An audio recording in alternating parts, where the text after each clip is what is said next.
TikTok, time to rock. Good evening, good morning, good afternoon to everyone who's watching from all around the world. I am your friendly neighborhood philosopher, David Wood. And with me now is Brother Shino from Somali Christian TV. How you doing, brother? I'm fine, brother. Thank you. And thank you for having me here. And yesterday we heard from Shino's wife. So Shino and Shania are Somali Christian ex-Muslims. And yesterday we mentioned that Somali Muslims love to brag that their country is 100% Muslim.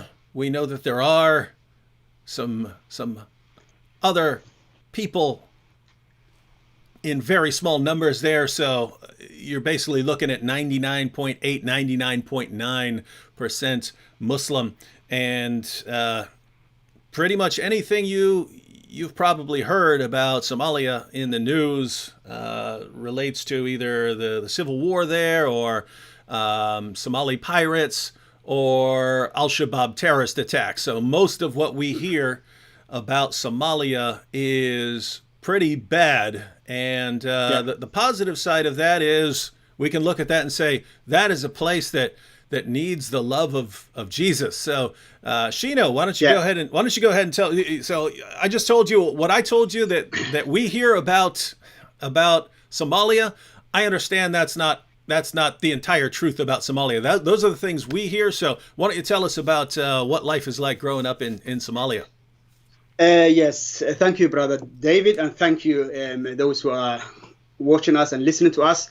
Somalia is a wonderful country and a beautiful country, but the picture people have right now is just the piracy, as brother David mentioned, piracy and starvation and civil war and killing and Al-Shabaab and all that. But prior to that, the country was a wonderful country, peaceful country, which had all things you can imagine. So I was born and grew up in Somalia, Mogadishu. The time I was growing, I've seen wonderful and beautiful country I grew up in. So going to school, so the schools were so free, and every child had right to go to school. From secondary, from primary, secondary, high school, and university, it was all free. And even those who did not have any, clothing or uniform, something like that, the government were providing for that person or for the family. So we had a wonderful country and beautiful country. Our country is located on, Indian Ocean and the Red Sea. So we had a long coast located there, and we have 3,333 kilometer long coast. So we had, all fishes there, and we could go there and have, swimming and playing football there, free time, and that was the country I remember. So we had all, football and basketball arenas and theater or cinema. You could go, and we were free. And I remember, when we had school holidays, you could stay up till early in the morning if you wanted, and you could go everywhere freely, and no one will bother you and no one will tell you anything. So peaceful it was. And we have two long rivers. We have they call Jubba and Shabelle River, and that area we are cultivating all kind of fruit and vegetables and all kind, and we used to export them as well. And we have many livestock on Central Somalia and North Somalia. So they used to export to Arab Peninsula or in Saudi Arabia and Dubai and all Arab countries.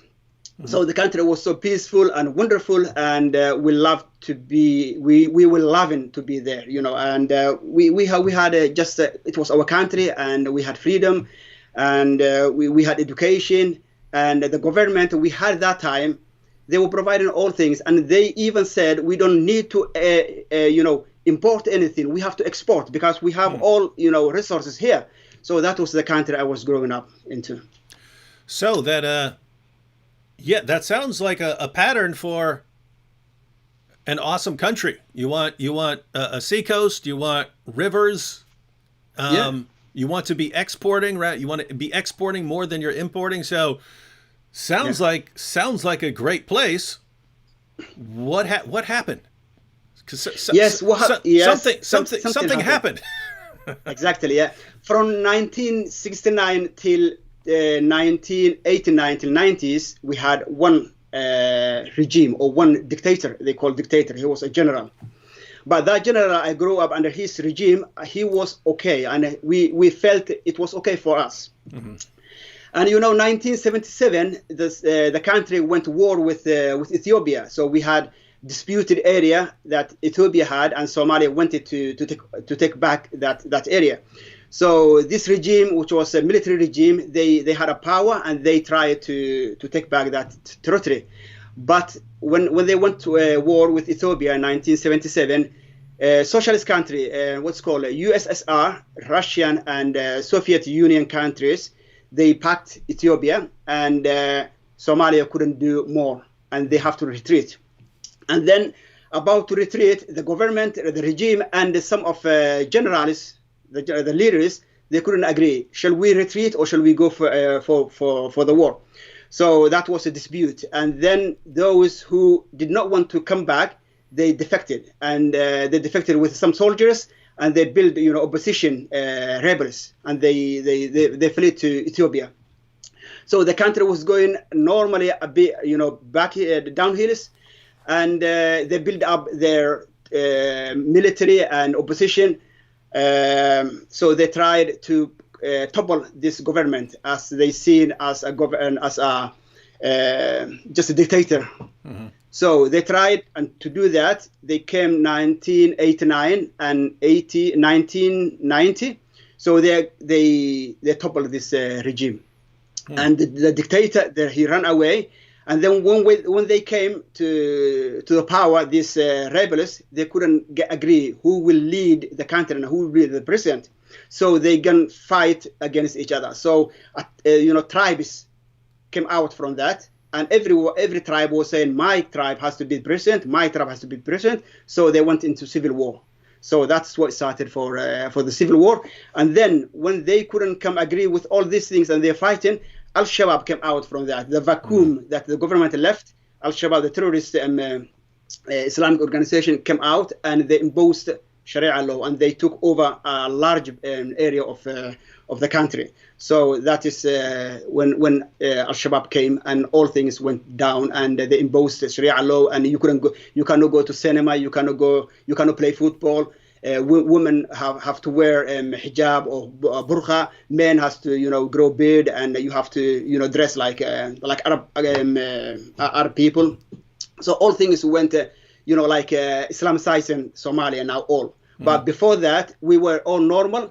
Although we had mosques every corner, but it wasn't so strict. Everyone was free. You could go to cinema, or you could go to the mosque. It was free. But now it's imposed. If you don't go to mosque, they will banish you. They will come after you and punish you. So that was when the vacuum that the government left. So Al-Shabaab took advantage of that. Mm-hmm.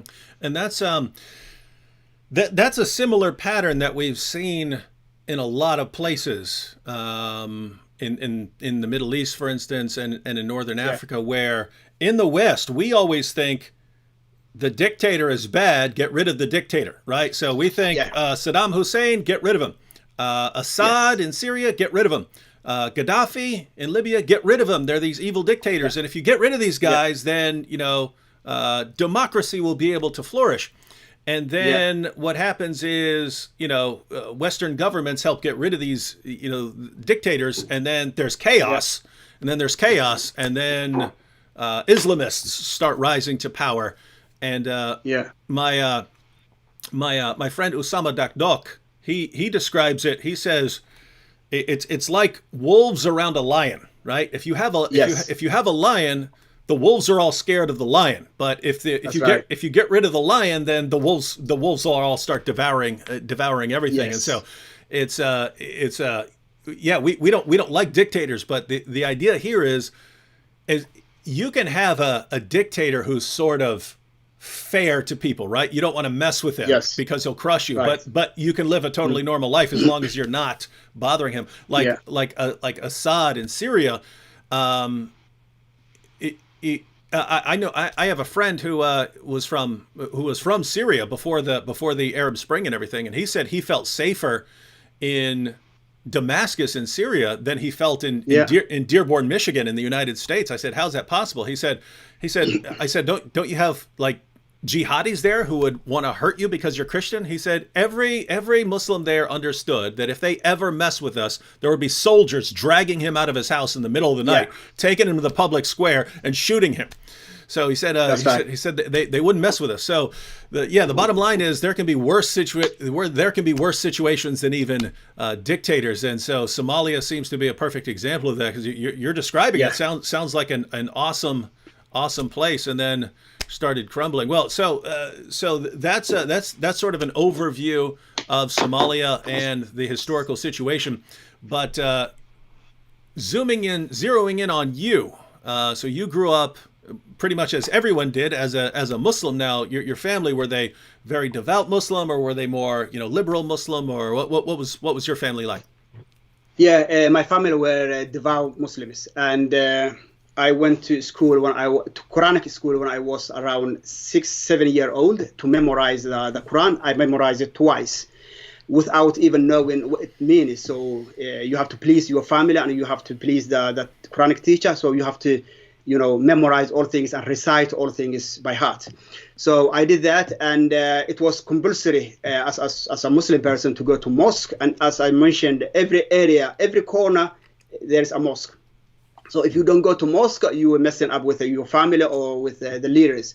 So you have to. And I had passion for my religion. I used to go all the time. I didn't want any of like prayer times I will miss. So I was so focused on doing all the ritual things of Islam, praying, fasting, and reading Quran and all that. So I grew up, and built up with the religion, and I never knew anything else about Islam. So that was my whole life. So this life is more than your own life. So the religion has to be bigger than the anything else. So you have to build up your life on the religion. Mm-hmm. So yeah, I grew up like that way. So you grew up that way, and we know from hearing Shania that you eventually ended up in Sweden. So how did that come about? So when the civil war started, anyone who could flee the country, we fled. And let me one step back into when Al-Shabaab took over. Mm-hmm. So they knew there were some Somali Christians in Somalia, and they said loudly, there is no other religion but Islam. If we cut you, to exercise other religions, we will kill you. Mm-hmm. So one time I remember, and it was a testimony. One man said, he was Christian and he was hiding somewhere. Al-Shabaab find out where he lives, and then they went to him, and they found the Bible, and they said, "Is this your Bible?" And he did not deny. He said, "Yes, this is my Bible. Are you Christian?" "Yes, I'm Christian." And they executed on the spot. Mm. What happened was, the Bible did not perish. One of the Al-Shabaab group, a young man, he took the Bible curiously, and he wanted to read what this man is, reading and exercising. He took the Bible with him, and as he was reading, he was convinced that this is the real word of God. So he decided to leave and to escape from Al-Shabaab, and he left, and he came to Kenya, and he talked to Somali Christians there, and how he became a follower of Christ, and how he was reading this Bible, how they executed this man. So that was the life of one man executed by the other man, or Al-Shabaab group. One of the team of Al-Shabaab became a follower of Christ. Mm. So 1992, we had privilege to leave the country by grace of God, and we ended up in Sweden. No plan, no foreseen anything, but we just ended up in Sweden. So when we ended up in Sweden, we became part of society, not part of the society, but segregated part of society, mm-hmm. because we've been living in an area of all Muslims and all majority of Somalis and other Muslims. So we had just what we wanted in our country, in Somalia. You could have a Quranic school, you could have mosque, you could have the food you need, halal food, all kind. Even the dress, the shops are there. So you cannot feel you need to go, to town or buy something. All things were provided in one area. So that was the segregated area we've been living. And some of Somalis, they don't even learn the language because they say, we are here now and we may go back to home and we don't need to waste our time to learn a new language that will not benefit us. So until now they are there and they never learn the language and they never integrated to society. So we've been living that way, and the mosque is there and the prayer time, you pray in your area. So we were flourishing there and we felt that we are in Somalia, but in another country. And we were feeling, this is a country that is missing Muhammad. So we have to preach them everywhere we go. When we see someone, a vulnerable person, we have to talk and we have to say this. Yeah, you need Muhammad to go to heaven. You need Jannah. Come. Yeah, you have to convert to Islam. So we were feeling, these people are nice people, are wonderful people, but they don't know Allah and they don't know Muhammad. So it was part of our duty to evangelize them as well. So we had opportunity on our side, and the Christians, or other people, they were feeling, these people, they have their own, privacy. Don't interfere with them. But we were thriving and we were, growing in number and we were growing, the faith was growing there, and we're taking, territory as well. So evangelizing and praying and all kind. It was so normal for us. So it was kind of life we've been living in Gothenburg, Sweden. Mm-hmm. And so we also heard from Shania that you eventually left Sweden and moved to the UK. So tell us about that. Yes, we both studied, for have works or jobs. I became a youth worker. Shania became auxiliary nurse. She was working in a hospital and a care home. So we had good jobs and we had 2 children, and we said, Shania's idea was it because we went holidays several times, and she felt she couldn't communicate with people because English was not, she never learned English. And Somali language, you cannot, speak to other people. Swedish language, you cannot. So she felt, now we have a Swedish citizen, we're European. Let us move to the UK with the children. We learn English, and then when we learn English, we come back home. We come back to Sweden. That was the plan, nothing else. But as Shania mentioned as well, it was another plan that God had. He stored for us. So as soon as we moved to the UK. One man I knew, he rented a house because we deposited money for him, and we said just rent a house for us, and he rented a house in the middle of English people, and we were not happy for that, and we said, why don't you rent a house in the middle of where Somalis live? And he said, I couldn't find any, but that was same. It was the appointing of the Lord. Mm-hmm. So we've been living there. And I started driving taxi. I had my own my own job. I was my own boss. I had my car and could go as a private taxi to provide my family. So I was doing that. The children started going to school, and Shania, she was part-time going to school, learning how to pronounce and how to speak the language.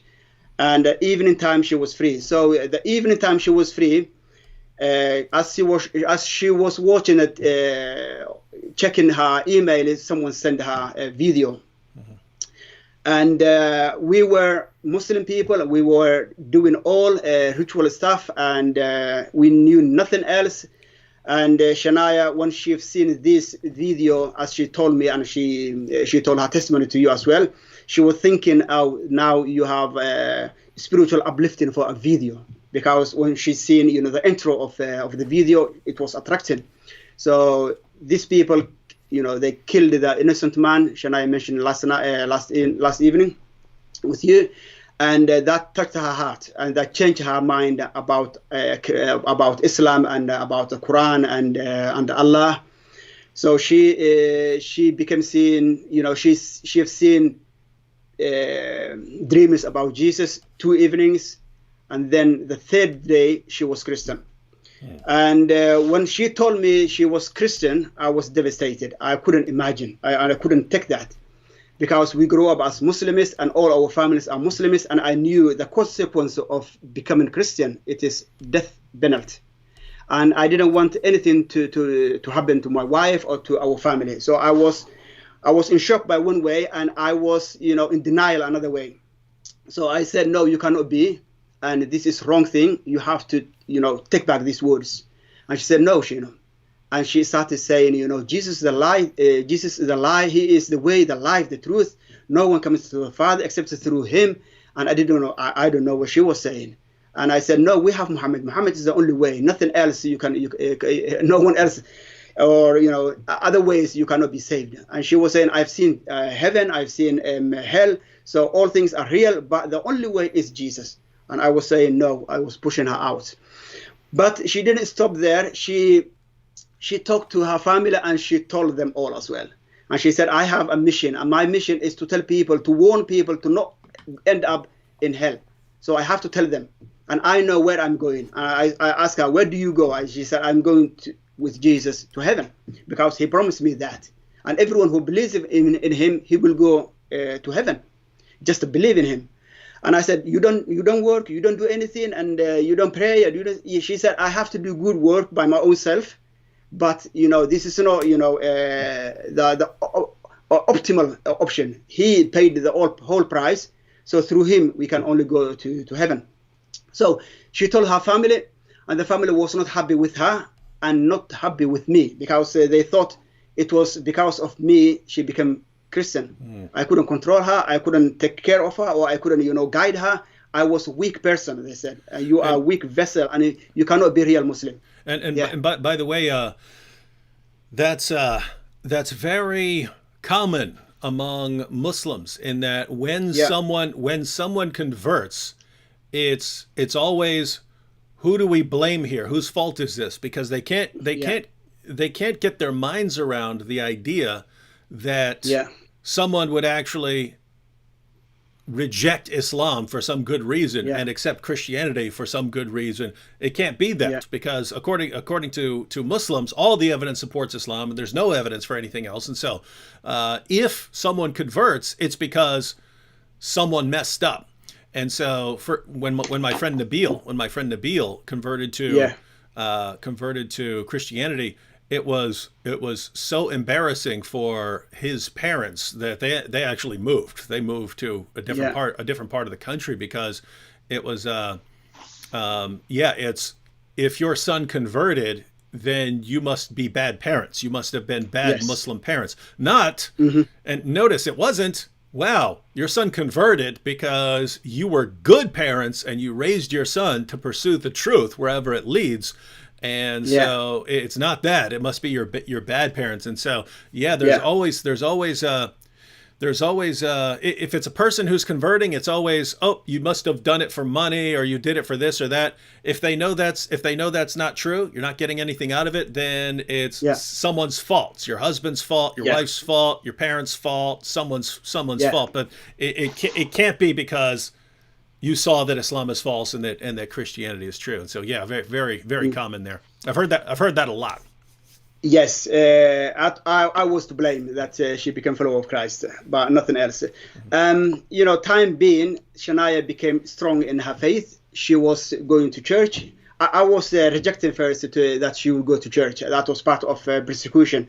I was telling her always, you cannot be a Christian, you are Muslim, and you cannot go to church, and you cannot take our children to church. You cannot make them Christian either. So I was defending her by one way, but I was against her another way. I was defending when the family attacking her. I was defending her. But when we were alone, I have to attack her as well by calling her names, or, this is a man-made religion. I was taxi driver. I'm taxi driver. You see, Friday night, Saturday night, when I go when I drive in town, everyone is behaving like bad person and bad way. So you will be like them. They're all Christian, because we all Muslims, they think if someone is not a Muslim, they all Christian and they all do bad things. So that's what I thought.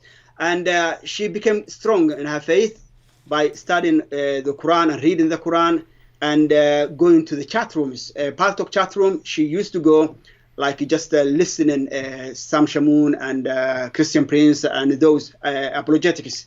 And they built her up her faith in one way, to be strong that no one can drag her back to Islam. And the other way, she was reading the Bible, and she was going to church, and she was watching Christian channels and something like that. And then evening time or nighttime, it was nighttime for us, but it was daytime maybe for you in America. She used to watch Muhammad or Jesus program that you were one of the panels, you and Sam Shamoun and Pastor Joseph. Yeah. Mm-hmm.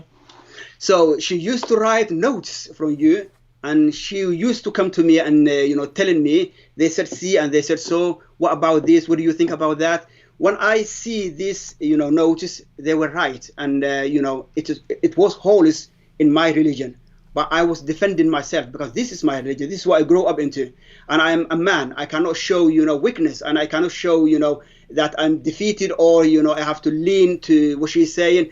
I used to say these people are infidels, and I don't listen to infidels.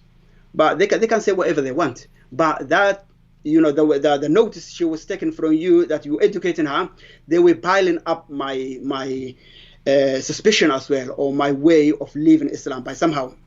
But I didn't know that time. But I was seeing there is holes in Islam, and I needed to know more about holes in the narrative. Holes. Yes. I don't know if you did you see the recent Yasser Qadi interview where he pointed out that the story that Muslims have of the Quran, he said there are holes in the narrative. And, yes, we adapted that video in Somali. Oh, that's one of the videos you dubbed. Anyone who wants us to show in Somali language, we dubbed that. Yeah. There are holes. Yes. Yeah. But at that time I didn't know, and I was defending these holes. I was trying to mend these holes. To just defend my religion. So. She was thanking you and Sam Shamoun and you, David, and others, that they built her up, to defend herself. So her defense was she knew now more about Islam as well, and she was growing in her faith. One time I remember when she was very new, she didn't have Somali Bible. She couldn't read English, so she written down the Lord's Prayer in Somali language. And she used to read that prayer, Lord's Prayer, every morning. And I used to tease her and saying, why you cannot memorize these 4 verses? We used to memorize the whole book of Quran. What about this? And she said, no, I can't memorize this, but I need this. And I didn't know that was her little Bible. The only Bible she had was the Lord's Prayer. She was written on the papers. That was amazing. I didn't know that time, but she didn't have any Bible. But later on, she got a Bible. So wait, she didn't have a Bible, so she would write Bible verses for herself. Yes, on a paper in Somali language. And the first she wrote was the Lord's Prayer, and she was reading from there like she had a Bible, because this is written for her, and that was awesome because we used to memorize all things. And when you memorize something, you just say it, but it's not from your heart. It cannot build you up or cannot, make you a person. But you just memorize and you say. But she was feeling, this is my words, and these words are giving me life. So she was so strong now, and even her character was changing. I was attacking her. I was saying names, and I was bad to her. And she used to say, I know you don't know what you're saying, you don't know what you're doing, but I forgive you. And she was a person so strongly never forgive anyone when she was Muslim. She used to say, I will never forgive you. And now she started forgiving people. Even she was saying, my mom and my siblings who hate me so, I love them. So she was, she became a loving person, caring person, forgiving person, and I didn't know where this come from. But now I know where all this come from. It is the fruit of the Spirit that will build you up from within. So the family were not happy with me. All these years I was trying. I was staying with her. The reasons were, firstly, I loved my wife and I loved my children. That was why the primary reason I stayed, that was that. Both of us, we came from broken families, and we promised our children that they will not go through what we went through. So we were, promised that to each other. But now this problem came, and it was a testing time for our family, testing time for, the vow we had to each other. And the family, and social pressure, it was so enormous. The family want me to do something. And when they've seen, for all 4 years, I haven't done anything, I'm still staying there. And they were saying, you are living in sin because you cannot live with infidel or, kafir or what it's called. Apostate. Apostate, yes. You cannot live with her. So you are living in sin. And I was saying, justifying myself, this is my wife. And if I want to win her back, how I can win her back? I have to stay with her and talk to her. Otherwise, she will astray, afar. And that was my justification. But they said, no, this is not enough. So they went to a mosque and they consulted with all, clerics and scholars, and they made decision, and they give the decision to Shania's mother. And she phoned me and she said, Shino, we've seen you staying with her for almost 4 years and you have done nothing. But our religion and our scholars are saying this, and this is 2 options you have to do. Either one you have to do. The first one was take your children away from her and leave her. The second one was, the mother says, you have to kill her. When she said that, that was my wake-up call. How Allah want me to kill my beloved wife? How Allah want me to kill my children's mother? That was not adding up to me. It was against my moral and ethic principles by myself. That sounds and I said, like... no, this cannot be. Yeah. Oh, I just want to say that sounds like it sounds very similar to Shania's reaction to the journalist being beheaded, right? It sounds like hey, I've believed in Islam all of my life, but if this is what Islam commands, then I've got a problem with Islam here. And it sounds like a similar story in that, wait a minute, if my wife's an apostate and these are my options according to Islam, sounds like my problem's not with my wife. My problem here is with Islam. Yes, exactly. It was with Islam. And I said, how can this be? How can Allah expect me to do this cruel stuff?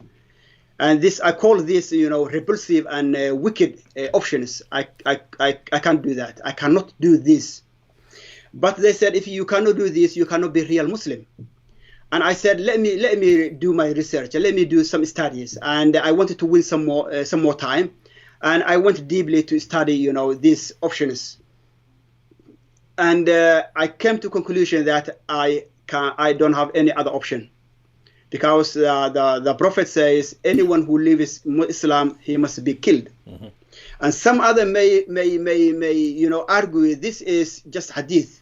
But in Quran it says anything he comes with it has to be accepted. Yep. Because he cannot talk by himself. He speaks only what is revealed from Allah to him. Yeah, and Surah 4 verse 65 of the Quran says that you cannot. Yeah.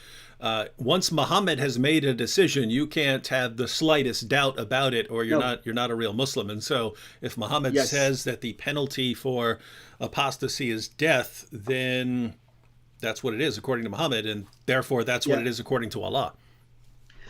Yes, when I've seen this, I was trying to have a loophole to win some more time. But when I came to this conclusion, I said, no, this cannot be. If this is the options they want me on a decision I have to make my own decision. And I said, I will have nothing to do with Islam. I renounce it from that on. That's it.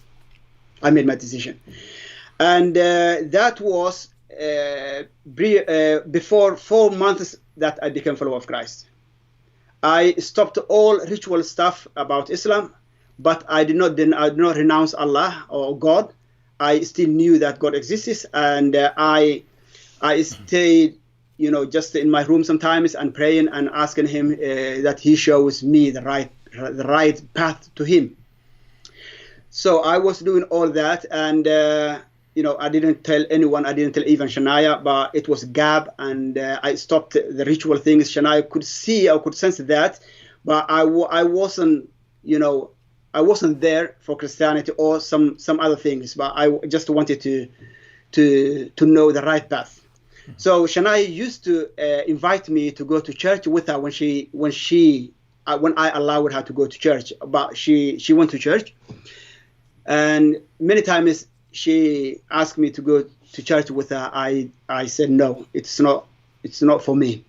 But when I renounced Islam, I started one time go to church with her just to see how they do and what they do. And I went in there. When I came into the church, I seen, it is different from the mosque. When you go into the mosque, you have to go and you have to sit down. Here, people are happy, people are free, they're hugging each other, they're having a cup of tea and talking. And I said, where is this? Is this a church? Is this a house of God?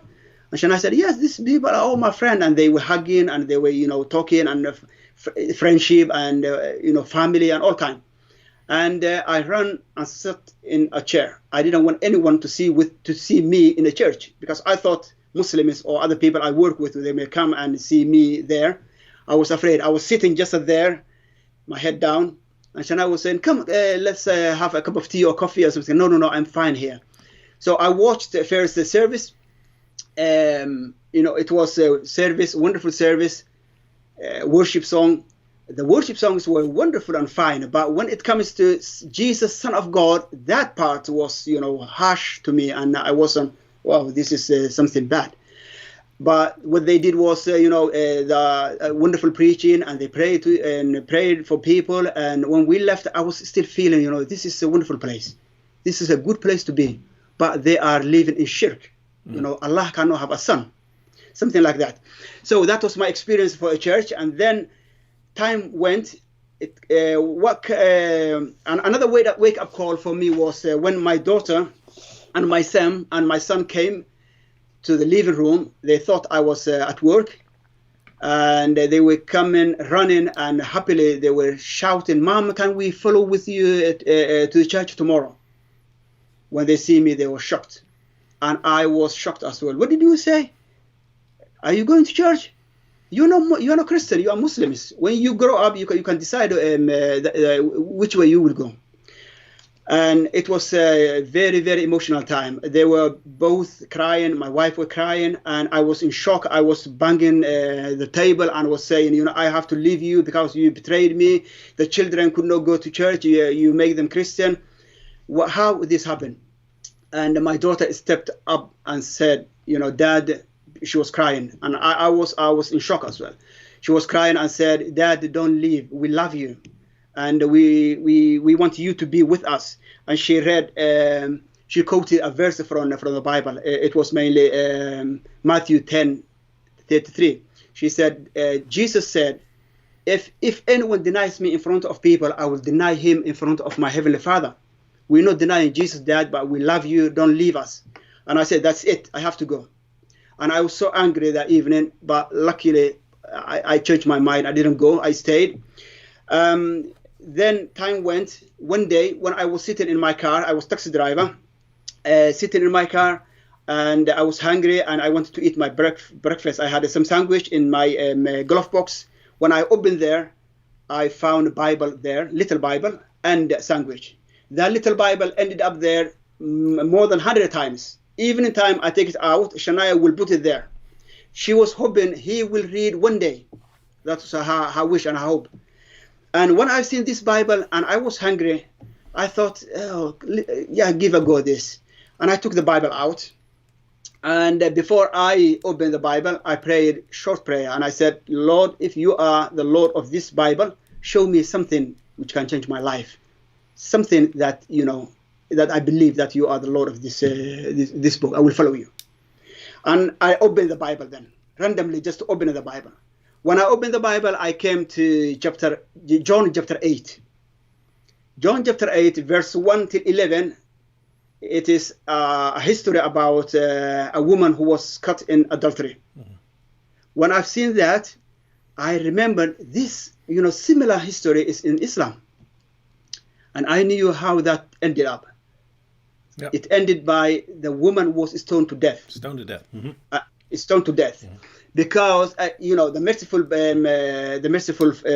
prophet, he said, go and, have your child. When she came back and he said, let him be, a person first, when you finish, giving him milk. And then she came back and that was the time she was stoned. And that's the reason the Muslims still stoning women and those who was caught in adultery. So that was in my picture and in my mind. And I was sensing this will end will end similar, maybe it is just like the Bible or like Quran. Okay, let me see, let me read.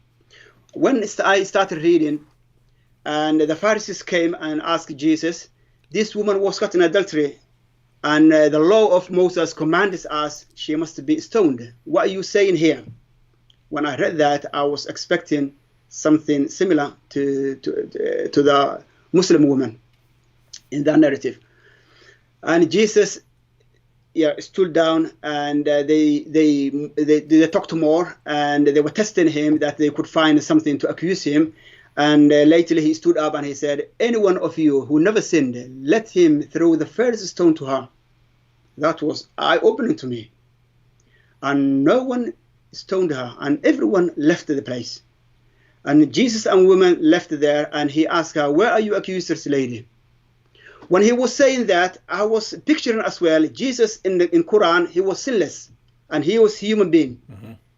And I was thinking he could stone her. Why didn't he do? And I was picturing even this woman, she was there, and her life was in the hand of Jesus. What he says will be done. And maybe she was expecting the first stone will come now or later, and she was so dependent on Jesus. And in my sense, I was saying why he didn't stone. And the verse comes, he says, I will not accuse you, lady. Go your way and sin no more. When he said that, I felt love in the ending here, because I was seeing love, forgiveness, mercy, grace, and Jesus there. Woman, she was alive. And remember the other side of Islam, she was killed. Life and death. That's the picture I had. In Islam, you have death. In Christianity, you have life, grace and mercy, and loving Jesus. And this was a history which ended in a wonderful way. But I wasn't so convinced yet. I wanted to know more about Jesus, because I was taught that he was just a prophet. He was a man like us. He was a slave of Allah. He can do nothing without Allah. And he said, who is this Jesus? I asked that question. Who is this Jesus now? And then verse 12 says, Jesus himself says, I am the light of this world. Anyone who comes to me will not go under the dark, but will have the light of this world. And then the flash came back. In Quran, I knew, and Islam, one of Allah's name is An-Nur, light. Not only that, in a verse, I think it's a verse 24,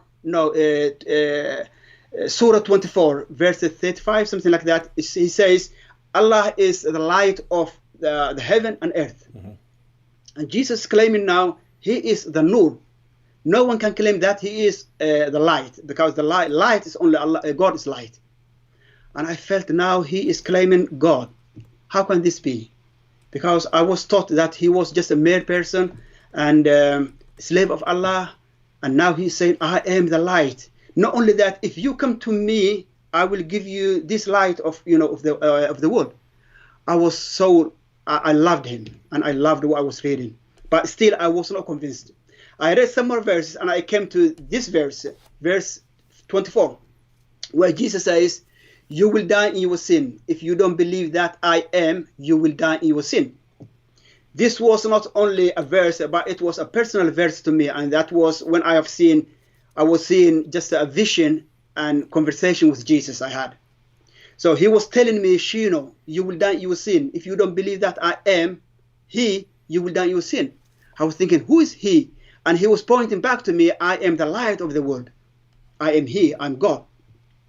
I was so, confused a bit, and I was feeling heavy loaded on my shoulders. I could feel, all my sins were on me, and this I am is jumping up and down, were getting my attention. The verse is very big, and I cannot leave. I have to say something. He was not forcing me, but he was just telling me or saying, do you want to die in your sin? And I knew if I die with my sin, I will end up in hell. And if I want to be saved, I have to accept that he is the Lord. So after a while, I couldn't bear this heavy loaded, sin on my shoulder, And what I've seen was I didn't want to go to hell. I wanted someone to save me. So I came to conclusion. I said, my decision is I want you to be my Lord and Savior. And I accepted him as my Lord and Savior at that time. And then heavy loaded, all my shoulder went away, and I became light and happy and joyful. And then quickly I took my car, drove back home, and came to Shania. When she see me happy, she asked me, what happened to you today, Shino? And I said, I found Jesus in the Bible, and I accepted him as my Lord and Savior. And she was so happy that she hugged me. And it was a one wonderful day for both of us. It was a phenomenal day. And in the moment, she read the salvation prayer with me, and we became one again. And the harmony and the life we were missing all these 4 years came back in complete way. But now Jesus in our life, we closed one chapter and we opened another chapter with Jesus. Amen. So yeah. And we will talk about that here in a second. Did want to check out a comment here from Fatima. Fatima said, Allah guides who he wants. So this guy is one of them, those who doesn't get the guidance. So Fatima, just think about this. Notice what's happened here, because your story is very parallel to Shania's story, which is very similar to a good number of stories of people who leave Islam. It's that they eventually there are Muslims who eventually realize that they're living better lives than their religion calls them to live by, right?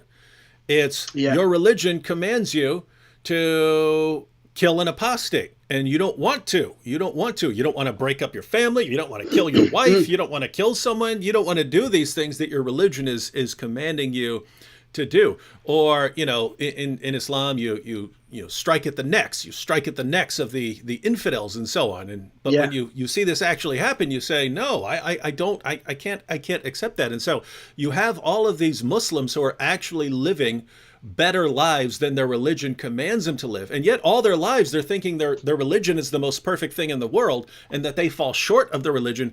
And eventually they start realizing what the religion teaches. And then it's,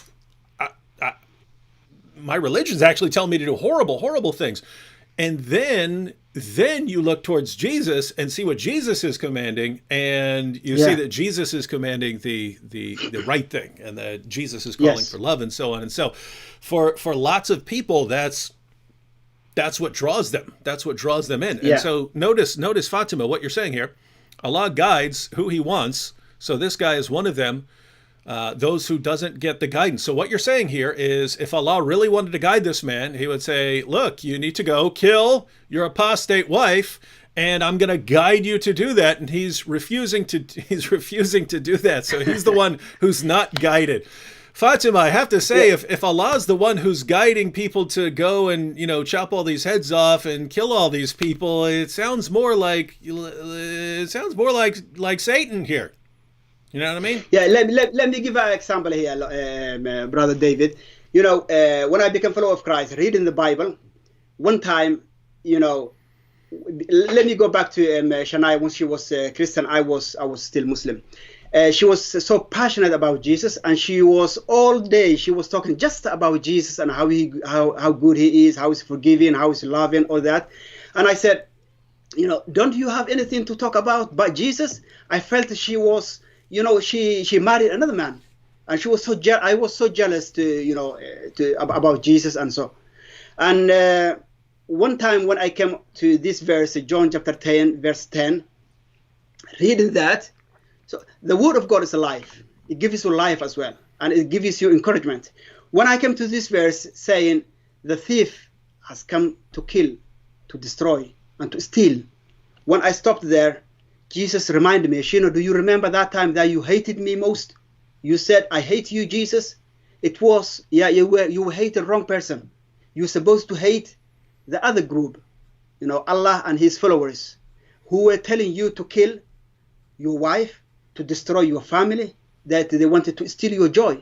But I came to give you life, life more abundantly. That's the life we have now with Jesus, a harmony, a wonderful life, spiritual life, together with my family, with my wife. So that is the difference between the one the one she is saying now. He will guide you, and he will astray you. That's not the right God. God is what you're expecting from him is good things, and he cannot guide you to astray or to perish. Amen. And I just wanted to draw everyone's attention to something you said, where you pointed out that you saw that Jesus called himself the light of the world. And then, wait a minute, according to the Quran, Allah is the light of the heavens and the earth. That's something that happens a lot if you read the Quran and the Bible. You have all these claims that only Allah is supposed to be making, that he's the one who raises the dead at the resurrection, that he's the one who forgives sins, that he's the truth, that he's the light of the heavens and the earth. And then you go to the Bible, and you see Jesus claiming that he's the one who forgives sins, that he's the one who raises the dead at the resurrection, that he's the light, that he's the truth. And it's just amazing how Muslims can ignore all of this and go, where did Jesus claim to be God? Wait a minute. According to the Quran, these are things that only Allah can say. And in the Bible, you've got Jesus, whom you believe to be a prophet, and he's saying all the exact same things that Allah says about who he is. And so how are you missing this? Anyway, back to what you were saying. So now you became a Christian, and yet it's very obvious to everyone that you decided to, at some point, to go into ministry, and that's kind of different because most people who become a Christian or convert to a religion, they still go about doing whatever they were doing, doing whatever they're doing before with their career and so on. So why did you and Shania decide that you were going to go into ministry together? Thank you, David. When Shania became follower of Christ, she was already evangelist. Mm-hmm. She was already evangelizing people. It started with me. She knew already her call. And she was praying that I will be saved one day, but not only be saved, but that I will join with her in a ministry that we, reach back to our people. So she was doing all that. But for me, when I became follower of Christ and seeing Shania doing all this and how her family treated her and, threatened her, all kind, I thought now this may be enough. The family and the people, they hate you and they curse you already. But if you go over to other level of preaching to them and calling them to Christ, it will be more danger. That's what I'm thinking. But, the Lord has promised and he guides you. I had a verse, inspiration verse, Mark chapter 5, when Jesus, restored a demon-possessed person. And when all things are done and he being healed, he wanted to follow Jesus to go with him. And Jesus said, you go back to your family and tell them what the good things the Lord has done for you. Mm-hmm. And, just go to them. They need you. And he went to this, his city, and he started preaching them. And I know many people came to the Lord by that way. So that city, they hated Jesus and they thrown away from their city. So it is similar to us. And Jesus is saying, these people, they don't accept, foreigners, they don't accept, missionaries, but you are, right place. I will use you in mighty way. You have to obey. So I obeyed, and after a while I obeyed, and I said, yes, you can use us as you please. So we prayed about that, and we all done. We started having social media ministries like Somali Christian TV we have now, and we started doing videos about Christianity and comparing Islam and Christianity. And just preaching the good news, what Jesus has done for us and how he wants everybody to be saved. So that's what we're doing. And many people are responding to that because we are the first couple together reaching to our people. Mm-hmm. And people are responding in a good way. And God has, a plan for Somalis. And this is a time for Somalis. And we ask everyone who has heart for Somalis, please don't hesitate. The time is right now. So just to go ahead. And the Lord is doing amazing thing among Somalis nowadays. And guys, if you don't believe that God has a plan for these places, just think about the history of the church and think about the situation now. If you go back, during the early stages of Christianity, the non-Christians were trying to wipe it out. And you had the Roman Empire trying to wipe this out, the most powerful empire the world had ever seen. Why couldn't they wipe it out? Well, it spread too far, too fast, in too many languages. And when you look at why it spread so rapidly, you see that it started centuries earlier, and you start to see a plan emerging, right? Throughout everything, through the good things, through the bad things, there's a plan throughout it all. So you have to go all the way back to the Torah, the law of Moses, and the Jews were ordered that wherever they are, if they were able, they were supposed to go up to Jerusalem for these annual festivals. And two of the main festivals were, of course, the Passover and Pentecost, right? And so Jews who were able to go up to Jerusalem would go up for these annual festivals. Well, what happens? Yes. What happens along the way is everyone conquers the Jews. The Egyptians conquered the Jews, the Assyrians conquered the Jews, the Babylonians conquered the Jews, the Persians conquered the Jews, the Greeks conquered the Jews, the Romans conquered the Jews. And what happened over and over is some of these places would deport Jews from their homeland. And what you ended up with was communities of Jews all over Europe, Southern Europe, all over Northern Africa, across the Middle East. You ended up with these communities of Jews. And those Jews in those communities would take the trip for the annual festivals. And when is Jesus crucified, and when does the story of him rising from the dead come about? Passover festival, right? When Jews from all over the known world were gathered in Jerusalem, hearing about this. So they go home, they come back. What happens? Next big festival, Pentecost. When does the Holy Spirit descend upon the Christians? Pentecost.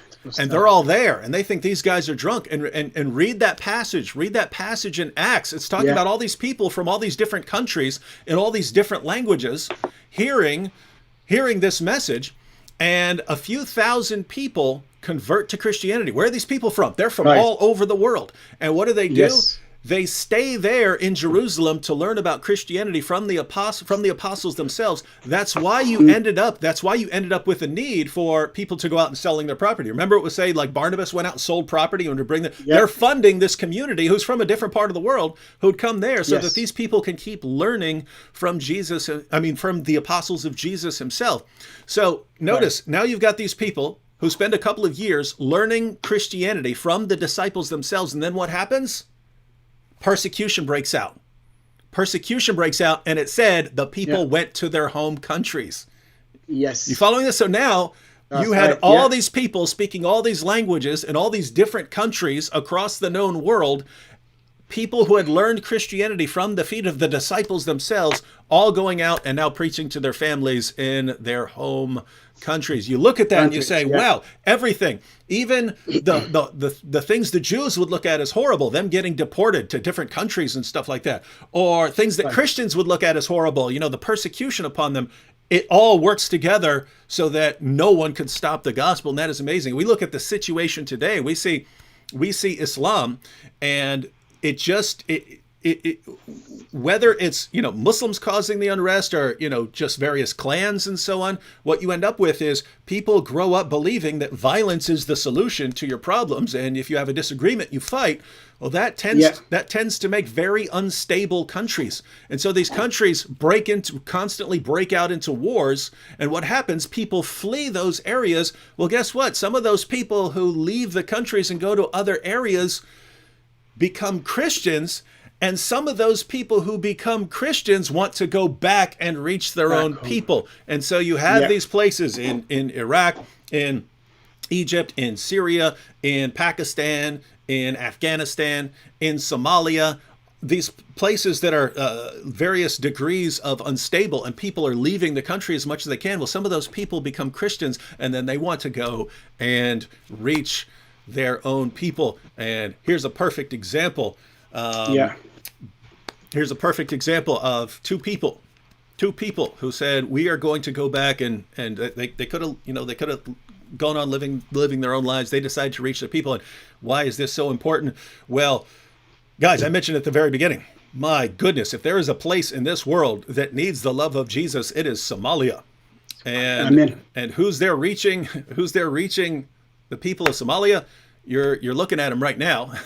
Yeah. You saw it from his wife yesterday, and it's sad because there's only a couple of people, but guess what? We've seen it. We've seen in the history of the church, a couple of people can make an amazing difference. So why don't you go ahead and we actually have to get off here in a couple minutes because my wife's entire family is over right now, and so I can't be gone too long. But why don't you tell us more about what you're doing with your ministry? Shania mentioned yesterday that you do have some English shows for the English viewers that are watching, but tell us anything you want about your ministry and how people can get involved. Yes, our ministry is growing, and we need all kind of support and prayer. We're doing a lot of videos about different topics and in Somali language, because of our Somali people, they don't know Jesus, and we speak to them for in their own language, and we have one day for English speakers. That's what we're doing now, and we're dubbing the topics, your videos, and some of Al-Fadi's videos like Trinity, and all this kind of dubbing will be used and will be available for everyone, every Somali speaker. So that's what we're doing, and we're hoping to do the Empire apologetics as well, that you are up to. We're hoping to do so, and we need we need each other, and we need your prayers mostly. And if I have to take opportunity of this, I would love to thank you, David, for being our first VIP Patreon. Thank you very much, and you subscribed our YouTube channel, and that's wonderful, and thank you for that. And we love you, and thank you for all things you're doing for the kingdom of God, and we need more of you. And I would love to thank all the Christian apologetics like Sam Shamoun and Christian Prince and Al-Fadi and Rob Christian and Sister Hatun, the lioness we call, and the brave lady. May the Lord bless you all. You're doing amazing thing, and from bottom of our heart, from Somali Christian TV, we love you, and what you're doing is amazing. Maybe you're not seeing the fruit now, or you've seen small fruit, but later on you will see, what you've done for the Lord, and your reward is greater in heaven. We thank you for that. And the support we need is your prayers mostly, but we have a PayPal and we have a Patreon on the description box if you go there. So if you want to support our channel or our YouTube channel, will be all right, and that we appreciate that. So yeah, thank you very much. Yeah, everyone. I mentioned yesterday that you have to look for the people who can do something that no one else can do. You know what I mean? What I mean here is, in America, there are lots of people who are doing apologetics. There are lots of people who are doing evangelism. There are lots of people who can do it, and there are tons of people to reach. Yeah. There are other places where you sit there and you think, I can't do this. I can't reach those people. I don't speak their language. I don't understand the culture. I don't understand. I cannot do that, right? And so you have to look and be paying attention for when someone comes along who can do that, who can reach those people. You're looking around, all of a sudden you say, whoa, those are the people we've been looking for to reach those people. Yeah. This sort of thing happens over and over again. So when you see someone like Shino and Shania come along and they have a heart for reaching Somalis with the gospel, and there's almost no one else who's trying to reach Somalis with the gospel. I mean, Shania mentioned that, you know, she lived in the West for 13 years and no one bothered to share the gospel with That's her. right. Yeah. Guess what? Right here in the United States, we have large Somali populations. I don't know who's there reaching them, but guess what? I know that anyone who goes looking, they're gonna find Somali Christian TV, people who are speaking to Somalis in their language. And just to give you an idea of how important this is, look at this. Almost everything that Truth Seeker here, or Muslim friend, almost everything that I see from the Muslims in the comment section is completely wrong, not according to not simply according to Christianity, according to their own religion. So this is just a quick example to share what we're talking about here. Truth Seeker says that Jesus is the light, the truth, etc., does not make him God. Truth Seeker, you do not understand your own religion. Those definite titles, you could say this person speaks truth or something like that. But if you say this person is, this person is the truth, that's only for Allah. This person is the light, that's only for Allah, according to your religion. Right. That's not us making it up. In Islam, at various stages in history, it was a death penalty to walk out and say, I'm the truth. People were executed for walking out. Sufis who would have some mystical experience and walk out and say, I'm the truth. They would kill him. They would kill him for claiming to be Allah, right? And here you are, it doesn't matter. We can all be the light and the truth. You don't know what you're talking about. And that's why we need people like Shino and Shania to educate Muslims about their own religion that they do not understand, so that once they understand it, they will leave it. And then once they understand how bad it is, they'll start looking for a better pattern of conduct, which they'll find in Jesus. And so, guys, we have to get off now, but the links to Somali Christian TV are in the description box. So check out that channel. Most of the videos you won't be able to understand unless you speak Somali, but again, they do have videos in English live streams on Friday. And guys, if you want to support if there's a ministry in this world that you want to support, it should be this should be on your top list, right? It's a ministry of people who are some of the only people in the world who are out there to reach a country that is horribly war-torn and devastated, and which is 99.8 or 9% Muslim. These people need the love of Jesus, and Shino and Shania are sharing it. All right, you any final words, final thoughts for everyone? I will just address to my people, my Somali speaking people. Some of them may say, these people are not real Somali or something like that. I would love to address them in just some words in Somali language. I make it quick.